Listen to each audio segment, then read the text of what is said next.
नमस्कार बच्चों, कैसे हैं आप सभी। आज हम आपके सामने प्री 2024 के संदर्भ में एक नया इंपॉर्टेंट टॉपिक लेकर आए हैं और जो पवनों के द्वारा बनाई गई स्थलाकृतियों की, जिसे हम विंड टोपोग्राफी या फिर एवोलियन टोपोग्राफी के नाम से जानते हैं।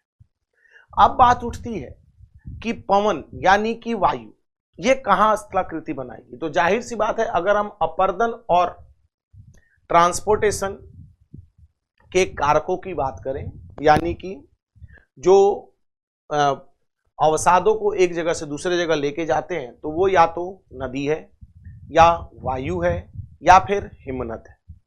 और सबसे अहम बात, ये तभी अपर्दन कर सकते हैं जब इनकी गति ज्यादा, जैसे हमने लास्ट क्लास में देखा, लास्ट वीडियो में देखा कि नदी जब पर्वतों से उतर रही है तो उसकी वेग बहुत अधिक है, गति बहुत ज्यादा है, जिसके कारण वो अपर्दन कर रही है। और मैदानी भागों में आते ही उसकी गति कम हो जा रही है और वो जमाव का कार्य कर रही है। ठीक उसी तरीके से अगर हम विंड देख रहे हैं तो जाहिर सी बात है कि वायु की गति जहां ज्यादा होगी वहीं वायु या तो अपर्दन करेगी, और जब अपर्दन करेगी तभी वो डिपोजिशन कर सकती है। तो सबसे अहम बात यह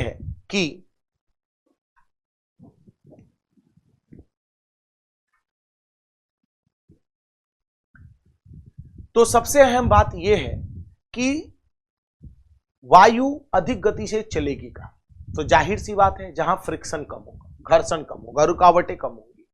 और रुकावटें वायु के रास्ते में या तो वनस्पति हो सकते हैं या फिर जो हमारे सिटीज हैं वो हो सकते हैं। तो वनस्पति कम कहां पाए जाएंगे, तो जाहिर सी बात है मरुस्थलों में पाए जाएंगे, यानी मरुस्थल में ही विंड टोपोग्राफी ज्यादातर पाई जाएगी जहां वनस्पति कम होंगे। अब जब हम मरुस्थल की बात करते हैं तो सीधा आपके दिमाग में या आम आदमी के दिमाग में जो पिक्चर आता है वो इस इमेज की तरह आता है, जो बालू का समुंदर होगा, सागर होगा, उसे मरुस्थल बोलते हैं। लेकिन नहीं, टेक्निकली मरुस्थल का मतलब वह होता है कि शुष्क क्षेत्र या अर्ध शुष्क क्षेत्र, जहां वाष्पीकरण अधिक होता है और वर्षण कम होता है, उसे हम मरुस्थल की कैटेगरी में डालते हैं। और क्योंकि वर्षण कम होगा, पानी की मात्रा कम होगी, तो जाहिर सी बात है वनस्पति भी कम होंगे, तो रुकावटें भी कम होंगी, विंड तेजी से चलेगी। और मरुस्थलों की बात करें तो टेक्निकली मरुस्थल 5 तरीके के होते हैं। केवल बालू का समंदर ही मरुस्थल नहीं बोला जाता है, जबकि मरुस्थलों की प्रकार की बात करें तो सबसे पहले हम इसे ही देखेंगे, जिसमें सबसे पहले हमारा आता है हमादा या चट्टानी मरुस्थल, जिसे हम हमादा या रॉकी डेजर्ट्स बोलते हैं। जैसा कि आप इमेज के अंदर देख पा रहे हो कि यहां केवल हमारे पास चट्टाने ही मौजूद है, या तो ना तो वनस्पति मौजूद है और ना ही मिट्टी मौजूद है। यानी समय के साथ जो इस स्थान पे मिट्टी थी, यानी बालू के कण थे, क्ले थे, और जो सिल्ट मौजूद थी उसे वायु के द्वारा उड़ाकर हटा दिया गया है। अब बात उठती है वो कैसे हुआ। तो सबसे पहले तो मैं आपको यह बता दूं कि मिट्टी बनती कैसे, मृदा। तो मृदा के बनने के 3 प्रमुख कंपोनेंट्स होते हैं, यानी 3 प्रमुख घटक होते हैं, और वो घटक हैं, पहला सैंड, दूसरा सिल्ट और तीसरा क्ले। ठीक है।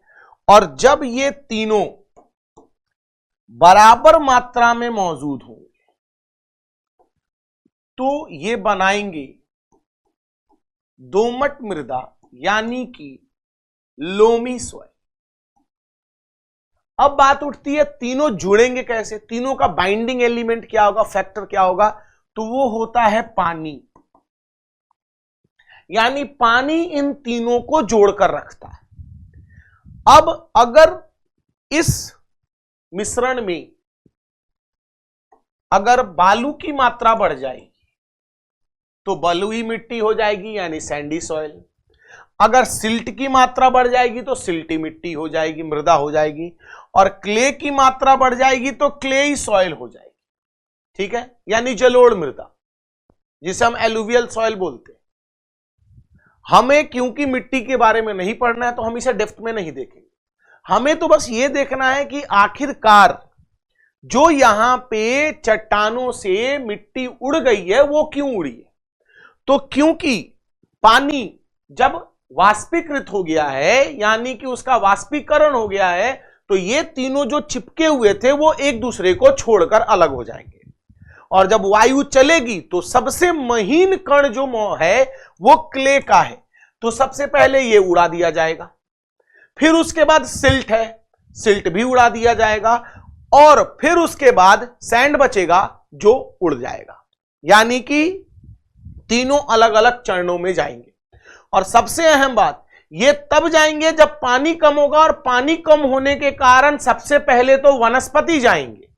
वनस्पति क्योंकि मिट्टी को बांधकर रखने का काम करते हैं, तो वनस्पति गए, फिर उसके बाद बचा हुआ पानी वाष्पीकृत हुआ, और ये तीनों जो चिपके हुए थे एक दूसरे के साथ अलग हो जाएंगे और वायु इन्हें उड़ाकर ले जाएगी, जिसके कारण इस प्रकार के रेगिस्तानों का निर्माण होता है। इसे हमादा इसलिए बोला जाता है क्योंकि लीबिया में डेजर्ट है हमादा एल होमरा, जैसा आप यहां देख सकते हो। यह विस्तृत क्षेत्र में पाए जाते हैं, और सबसे अहम बात है कि यहां बड़ी चट्टानें मौजूद होती हैं। सहारा के मरुस्थल में विश्व प्रसिद्ध पथरीले मरुस्थल पाए जाते हैं, और लीबिया में सबसे अधिक पाए जाते हैं। फिर हमारा दूसरा आता है रेग और स्टोनी डेजर्ट, यानी रेग अथवा पथरीले मरुस्थल। और इमेज में आप देख रहे हो कि यहां छोटे छोटे पेबल्स मौजूद हैं। सबसे अहम बात, यहां पे बालू, सिल्ट और क्ले तीनों वायु के द्वारा उड़ाए जा चुके हैं, लेकिन जो मोटे कण है पत्थरों के वो छूट गए हैं, जिसके कारण ये पथरीले हो गए। अब पथरीले होने के कारण और बालू की अनुपस्थिति के कारण ये आसानी रूप से आवागमन के लिए इस्तेमाल किए जा सकते हैं। और इसमें ऊंटों के बड़े बड़े हम काफिले को भी इसमें रखते हैं।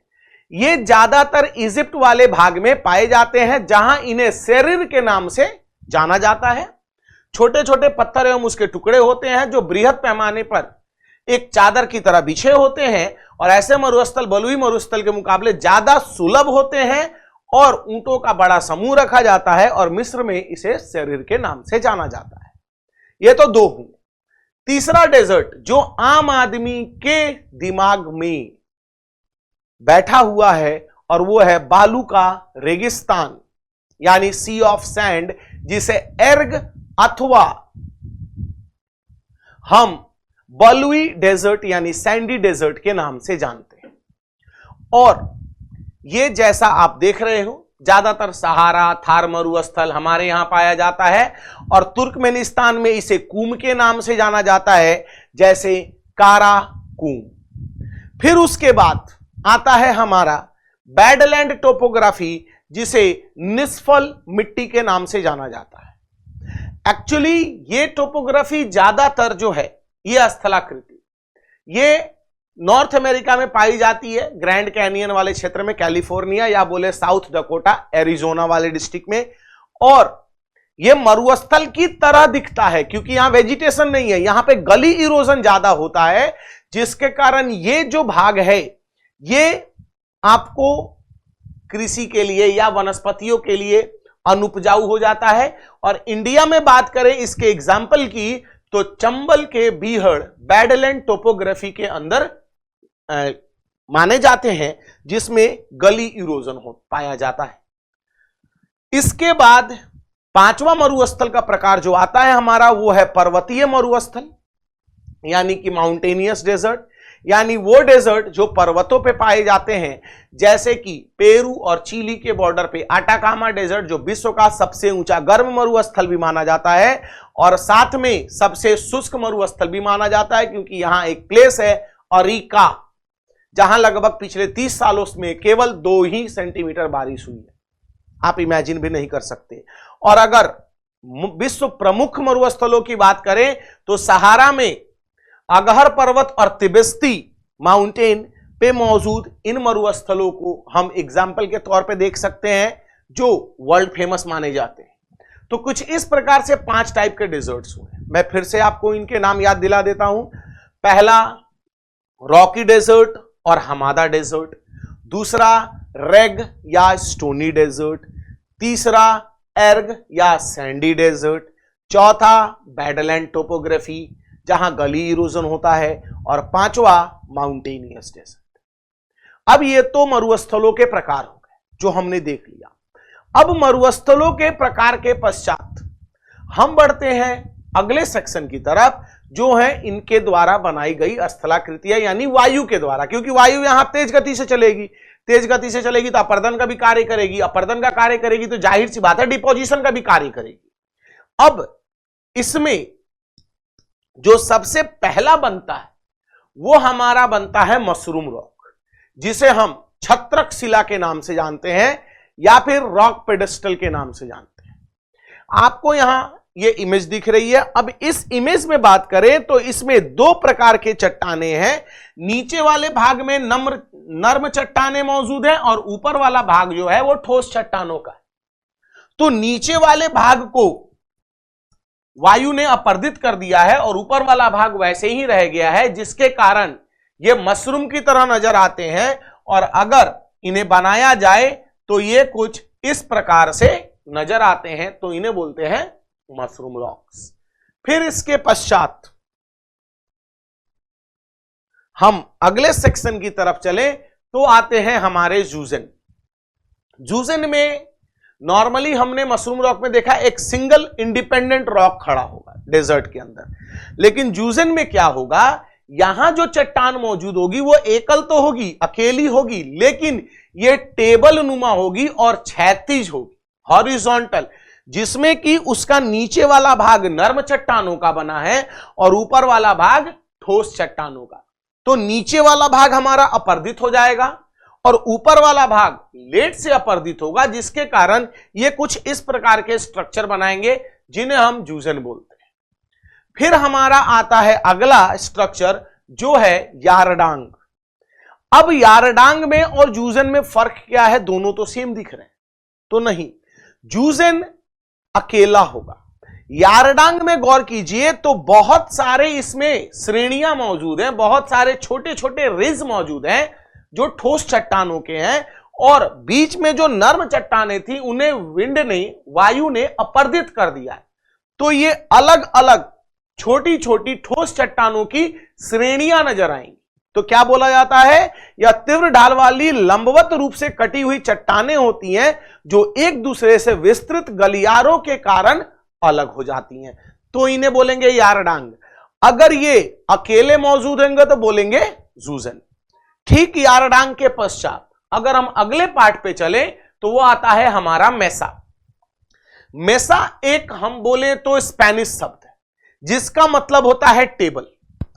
और अगर आप इस इमेज के अंदर गौर करें तो यहां पे जो पहाड़ियां मौजूद हैं इनका ऊपरी भाग टेबल नुमा है, यानी कि फ्लैट है, और इनकी ढाल बहुत तीव्र है। और सबसे अहम बात, ये ग्रुप में पाए जा रहे हैं, यानी कि समूह में, तो इन्हें मेसा बोला गया। लेकिन समय के साथ जब ये अपर्दित हो जाएंगे और ये एकल बच जाएंगे, अकेले, तो इन्हें बूटे बोला जाएगा। ये मेसा के ही प्रकार हैं। गौर कीजिए तो ये भी टेबल नुमा है, लेकिन अगर आप मेसा में देखें तो ये ग्रुप में पाए जा रहे हैं बहुत सारे, और बूटे में क्या है, ये अकेले हैं। क्या बोला जाता है, समय के साथ लगातार अपर्दन के पश्चात मेसा का क्षेत्रफल कम हो जाता है और वह मरुस्थल में पृथक यानी कि आइसोलेटेड रूप से नजर आते हैं, तो उन्हें बूटे कहा जाता है। फिर इसके पश्चात हमारा आता है इंसेलबर्ग। इंसेलबर्ग को साफ सुथरी भाषा में बोला जाए तो एक जर्मन शब्द है और इसका मतलब होता है पर्वतीय द्वीप, या बोले वो पर्वत जो पूरे मरुस्थल में अकेला पाया जाता है। जैसे द्वीप की बात करें तो चारों तरफ से पानी से घिरा है, लेकिन जब एक पर्वत जो अपने एंड स्टेज पे पहुंच चुका है, यानी कि खत्म होने के कगार पे पहुंच चुका है, लगभग अपर्दित हो चुका है, ढलाने एकदम तीव्र है, ऊपर वाला भाग गुंबदनुमा हो चुका है, लेकिन ध्यान रखना, अगर ये बाढ़ के मैदान में पाया जाएगा एकल पर्वत राउंडेड टॉप, तो मोनैडनॉक्स। अगर ये मरुस्थल में पाया जाएगा तो इंसेलबर्ग, और अगर ये किसी बर्फीले इलाके में पाया जाएगा या फिर आइस फील्ड में पाया जाएगा जहां चारों तरफ बर्फ पाई जाती मौजूद है और अकेला छोटा सा पर्वत है, हिल है, तो उसे बोलेंगे हम नूनाटक। तीनों अलग अलग है। नूनाटक को हम ग्लेशियल में पढ़ेंगे, हिमनद के द्वारा बनाई गई स्थलाकृतियों में। फिर मैं आपको दिखाऊंगा उसे इमेज के थ्रू भी कि वो कैसे दिखते हैं। तो यहां जब ये अकेले मरुस्थल में पाए जाएंगे तो इंसलबर्ग बोले जाएंगे। एक जर्मन शब्द है जिसका अर्थ है पर्वतीय द्वीप। यह पर्वतों के पृथक रूप से शेष बचे हुए भाग होते हैं जिनका ऊपरी भाग गोलाकार यानी गुंबदनुमा होगा और ढाल जो है वो बहुत तीव्र होती है, स्टीप होती है। फिर उसके पश्चात जो हमारा आता है वो आता है डिफ्लेशन हॉलोज, जिसे हम अपवह बेसिन के नाम से भी जानते हैं या फिर वात गर्त के नाम से जानते हैं। क्योंकि वायु जब चल रही है तो वो बालू को, सिल्ट को, क्ले को उड़ाएगी, ठीक है, अपवह करके ले जाएगी। और सबसे अहम बात डिफ्लेशन हॉलोज, वात गर्त जो है ये बालू के रेगिस्तान में पाई जाएगी। क्योंकि जब वायु चलेगी और ये उड़ेंगे तो सबसे अहम बात गर्त का निर्माण होगा यानी कि डिप्रेशन बनेगा। जैसे विश्व का प्रसिद्ध गर्त इजिप्ट में मौजूद है जिसे हम फ्यूम डिप्रेशन के नाम से जानते हैं, जो लगभग 130 फीट गहरा है। अब आप इसकी गहराई इमेजिन कर सकते हो कि ये कितना गहरा होगा। लगभग 20-30 मंजिल की इमारत इसमें आ सकती है। ये बस इतना ही गहरा है, हाँ बस इतना ही गहरा है बच्चों, ज्यादा गहरा नहीं है। यानी एक तरीके से अगर आप इसके बेस पे खड़े हो जाओ तो लगेगा कि आप किसी घाटी में मौजूद हो और आपको पर्वत पे चढ़ना है। फिर उसके बाद अब तो ये इरोजनल फीचर्स हो गए।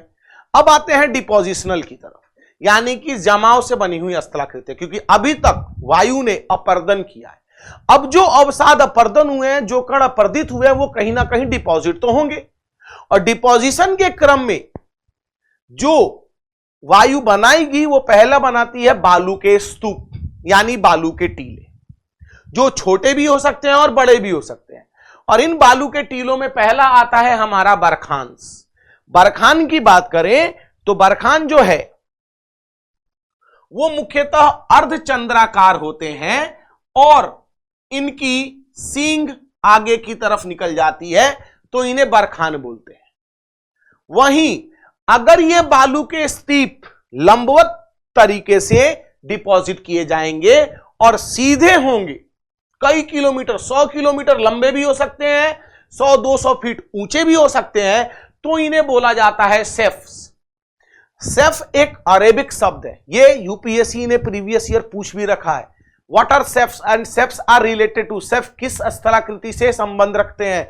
तो वो वायु के द्वारा बनी हुई स्थलाकृतियों से और वो भी जमाव के कारण बनी हुई स्थलाकृतियों से संबंध रखते हैं, जिसमें देशांतरित रूप से यानी कि सीधे सैंड ड्यून्स का यानी बालू के स्तूपों का निर्माण होगा। ये कई 100 किलोमीटर लंबे हो सकते हैं। यानी एक भाषा में बोलूं, सीधी भाषा में, तो ये छोटे छोटे बालू के पर्वत श्रेणियां हो सकती हैं, बोल सकते हो आम आदमी की भाषा में। वहीं अगर ये बालू के स्तूप मरुस्थल के किनारे पे डिपॉजिट किए जाएंगे तो ये कुछ इस तरीके से बनाएंगे जिन्हें अनुदैर्घ्य स्तूप यानी कि ट्रांसवर्स ड्यून्स के नाम से जानते हैं। अगर ये विंड के अपोजिट डायरेक्शन में बनाए जाएंगे तो इन्हें पैराबोलिक ड्यून्स के नाम से जाना जाता है। तो कुछ इस तरीके से बालू के स्तूपों का निर्माण होता है। बालू के स्तूपों के निर्माण के पश्चात अगर विंड और भी काम करती है तो गौर कीजिए, हमने बोला था सैंड, सिल्ट एंड क्ले यानी कि द फाइनेस्ट मैटर। तो सबसे महीन कण जो विंड वायु लेके जाती है ये मरुस्थल के अंतिम भाग में यानी मरुस्थल के बाहर किनारों पे जमा करती है, जिन्हें हम लोएस के नाम से जानते हैं। और क्योंकि हम जानते हैं क्ले का कलर येलो होता है तो ये पीली मिट्टी की तरह रिजेंबलेंस देते हैं और ये मृदा के सबसे ऊपरी भाग होते हैं तो सबसे फर्टाइल भी होते हैं। ये मुख्यतः चाइना में पाए जाते हैं, उत्तरी अमेरिका में पाए जाते हैं, फ्रांस में, जर्मनी में यहां पाए जाते हैं। और ये दिखते कुछ इस प्रकार से, जैसा आप देख सकते हो जैसे बोला जाता है धूल कण जो हवा के द्वारा रेगिस्तान के बाहर जाते हैं अथवा जो रेगिस्तान के बाहर जमा कर दिए जाते हैं उन्हें लोएस कहा जाता है, या पीले रंग के बहुत उपजाऊ कण होते हैं। दक्षिण पश्चिमी चाइना में लोएस पठार मुख्यतः इसका एग्जाम्पल होता है, हवांगो नदी के कारण होता है और इसे येलो अर्थ के नाम से जाना जाता है गोबी डेजर्ट के पास। वहीं अगर ये जर्मनी, फ्रांस और बेल्जियम में होगा तो इसे लिमोन बोला जाता है। उत्तरी अमेरिका में इसे एडोब के नाम से जाना जाता है।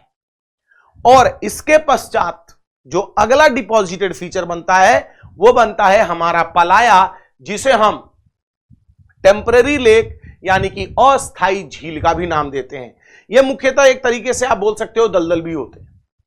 जो छोटे छोटे डिप्रेशन होते हैं यानी कि एक तरीके से बोले गड्ढे रेगिस्तान में, यहां वर्षा के कारण मौसम में पानी ज्यादा होने के कारण झीलों का निर्माण हो जाता है और यह समय के साथ जब वायु चलती है तो कणों का डिपोजिशन कर देती है और ये बालू के दलदलों के रूप में बदल जाते हैं, जिन्हें हम पलाया का नाम देते हैं। और इन्हें यूएसए और मैक्सिको में सैलिनास या सेलर्स के नाम से भी जाना जाता है, यानी कि नमक के झीलों के नाम से। तो कुछ इस प्रकार से बच्चों हमारा वायु के द्वारा या पवनों के द्वारा बनाई गई स्थलाकृतियों का भाग समाप्त होता है। अन्य स्थलाकृतियों के वीडियोस के साथ, जैसे हिमनद के द्वारा बनाई गई स्थलाकृतियां अथवा चूना पत्थर और कार्स्ट स्थलाकृति यानी भूमिगत जल के द्वारा बनाई गई स्थलाकृतियों के साथ, हम आपसे अगले वीडियो में मिलेंगे। तब तक बने रहिए हमारे साथ। Till then, thank you, have a nice day.